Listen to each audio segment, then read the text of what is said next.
Hi friends, రోజుకు ఒక మంచి మాటలో ఈరోజు అనుభవే జ్ఞానం 20వ రోజు అండి. మరి గత 3 రోజులుగా మనం ఆగామి కర్మలు బంధం కాకుండా ఎలాంటి కర్మలు చేయాలి అనుకున్నాం. అలాగే కర్తృత్వాభిమానంగా కాకుండా కర్తవ్యతో భావంతో కర్మలు ఎలా చేయాలో, అలాగే నిష్కామంగా ఫలాసక్తి లేకుండా కర్మలు ఎలా చేయాలో కూడా చెప్పుకున్నాం కదా. ఈరోజు లోక కళ్యాణం కోసం ఈశ్వరార్పితంగా కర్మలు చేయటం అంటే ఇప్పుడు ఇవన్నీ కూడా ఏంటంటే ప్రస్తుతం మనం ఆగామి కర్మలు బంధం కాకుండా ఎలా చేయాలో దాని మీదే మనం చెప్పుకోవడానికి ప్రయత్నం చేస్తున్నాం. ఓకే, మన పెద్దలు యజ్ఞ కర్మలను కూడా అంటూ ఉంటారు. అసలు యజ్ఞ కర్మలు అంటే ఏమిటో ఒకసారి తెలుసుకుందాం. స్వార్థ బుద్ధి ఏమాత్రం లేకుండా పరోపకారంగా లోక కళ్యాణమే తమ ధర్మంగా భావించి సత్కర్మలు చేయాలి. వీటినే యజ్ఞకర్మలు అని కూడా అంటారు. సాధారణంగా యజ్ఞకర్మలు అంటే మనందరికీ తెలిసిన సత్యం ఏంటంటే హోమగుండం, అగ్ని, ఆహుతులు, ఋషులు, మునులు, వేదాలు, మంత్రాలు ఇవెన్నో ఉంటాయి కదా అనుకుంటాం. 2017 సంవత్సరం నవంబర్ 10-11 తేదీల్లో గుంటూరులో మహాకరుణ మహాయాగం పేరున కార్యక్రమం కోసం పాంప్లెట్లు పంచుతుంటే కొంతమంది ఫోన్ చేసి అడుగుతుండేవాళ్ళు, సార్ మరి యాగం అంటున్నారు కనుక పూజా ద్రవ్యాలు మా దగ్గర ఉన్నాయి, మేము తక్కువ రేటుకి ఇస్తాం భక్తులకి, మా దగ్గర ఉండే తీసుకోండి అని చెప్పేవాళ్ళు. ఈ మహాయాగానికి అప్పుడు నేను అనేవాడిని, నాయనా మా మహాయాగానికి పూజా ద్రవ్యాలు అవేం అవసరం లేదయ్యా, ఒక కరుణ మాత్రమే మాకు కావలసినది అని చెప్తే వారందరూ ఇదేంట్రా బాబు అని ఆశ్చర్యంగా ఉండేది. కాబట్టి ఇప్పుడు యజ్ఞకర్మలు అంటే గురువులను, తల్లిదండ్రులను, అతిథులను, సమస్త ప్రాణకోటిని ఆరాధించాలి, ప్రేమించాలి. ఎందుకంటే వీరంతా పరమాత్మ ప్రతినిధులుగా మన ఆహారాన్ని, గాలిని, నీటిని, వెలుతురుని ఇచ్చి మనకు ఎన్నో భోగాలను కూడా ఇస్తున్నారు కనుక వారందరిని ఆరాధించి తృప్తిపరచాలి. గురువులు మనకి జ్ఞానాన్ని ఇచ్చేవారు కనుక వారు మనకు గురుదేవులు అయ్యారు. తల్లిదండ్రులు మనకు దేహాన్ని ఇచ్చిన వారు కనుక పితృదేవతలు అయ్యారు. స్నేహితులు మనకు ఆశీస్సులు అందించేవారు కనుక అతిథి దేవుళ్ళు అయ్యారు.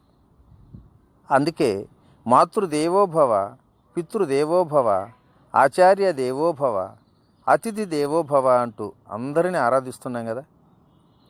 నిజం చెప్పాలంటే వీరే మన అందరి యొక్క దేవతలు కూడా.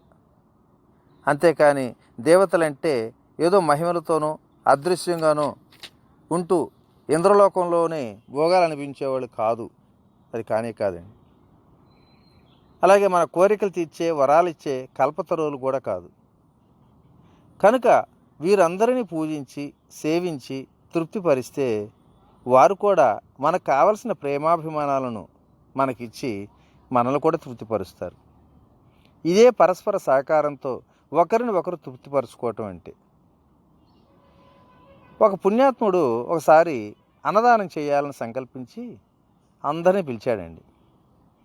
మంచి మంచి పిండి వంటలతో అందరికీ భోజనం వడ్డించాడు. అప్పుడు అందరితో అంటున్నాడు, చూడండి నేను మంత్రం చెప్పేదాకా ఎవరు తినకూడదు అన్నాడు. ఇక అలాగే కూర్చున్నారు. ఆ ఇస్త్రాకులో మరి ఆ తినుబండారాలన్నీ కూడా అన్నీ వడ్డించేశారు. ఇక అందరూ ఎప్పుడు మంత్రం చెప్తాడో ఎదురు చూస్తున్నారు. అప్పుడు ఆ పెద్ద మనిషి ఒక పెద్ద గొప్ప మంత్రం చెప్పాడండి. ఎవరైనా సరే మీ నోట్లో మీరు గనక ఒక్క ముద్దైనా పెట్టుకున్నారో ఇదిగో దీంతో మీ తల తగిలిపోతుంది అని ఒక పెద్ద పచ్చడి బండ పట్టుకొని నిలబడ్డాడండి.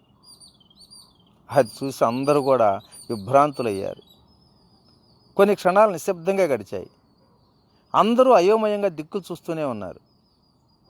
ఇంతలో ఒక బుద్ధిమంతుడు లేచి, సరేనండి మేము మా నోట్లో పెట్టుకోం, తినం కూడా, ఎదుటివారి నోట్లో పెట్టి తినిపిస్తాం అన్నాడు. ఆ మాటతో వెంటనే అందరూ కూడా ఒకరినొకరు ఎదుటివారి నోట్లో పెట్టుకొని తినిపించుకున్నారండి. అందరూ కూడా తృప్తి చెందారు. నిజం చెప్పాలంటే ఇదే పరస్పర సహకారం అంటే కూడా. అలాగే మనవి కాని వస్తువులను యజమాని అనుమతి లేకుండా తీసుకోకూడదు. ఇతరుల వస్తువులను వారి అనుమతి లేకుండా వారికి చెప్పకుండా వాడుకుంటే ఏమంటారు? దొంగనో లేదా చోరుడనో అంటారు.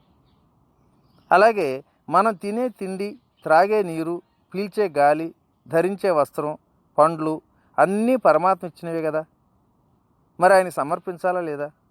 ఆయన అనుమతి తీసుకోవాలా లేదా? తప్పనిసరిగా తీసుకోవాలి. మరి ఆయన మన ఎదురుగా ఉంటేనే అనుమతి తీసుకుంటాము, మరి సమర్పించుకునేవాళ్ళం. మరి ఆయన ఎదురుగా లేడు కదా, ఆ పరమాత్మ ఎలా సమర్పించుకోవాలి అనే ఒక సందేహం. భగవత్ స్వరూపులైనటువంటి సమస్త ప్రాణులకు సమర్పించుకోవాలని అంటే తోటి మానవులకు, జంతువులకు, పక్షులకు, ఇలా మనకు తటస్థపడ్డ ప్రాణులందరికీ సమర్పించి మిగిలిన దాన్ని భగవదార్పణగా ప్రసాద భావనతో భుజించాలి. అంటే మనకున్నవి ఏవైనా సరే, డబ్బు కానీ, వస్తువులు కానీ, తెలివితేటలు కానీ, విజ్ఞానం కానీ, ఏదైనా సరే ఇతరులతో కలిసి అనుభవించాలి.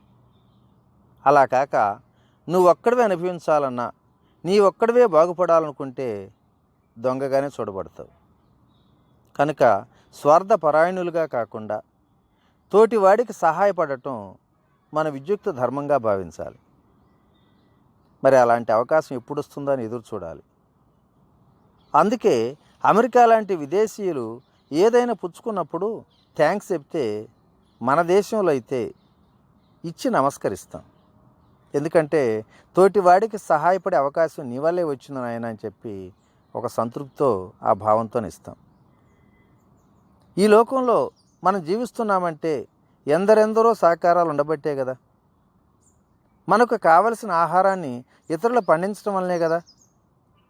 మనకు కావలసిన వస్త్రాలను ఇతరులు నేయటం వల్లనే కదా. అలాగే మనం నివసించే ఇల్లు కూడా ఇతరులు నిర్మించడం వల్లనే సాధ్యమవుతుంది. మనం ఏమి కట్టుకోలేం కదా ఇల్లుని. ఇలా పరస్పర సహకారాల వల్లనే అన్నీ సమకూర్చుకొని ఆనందంగా అనుభవిస్తున్నాం. ఇలా ఎందరో ఎన్నో విధాలా సహకరిస్తున్న వారందరికీ మరి ఎంతగానో రుణపడి కూడా ఉంటాం. అందరి రుణం తీర్చుకోవాలి.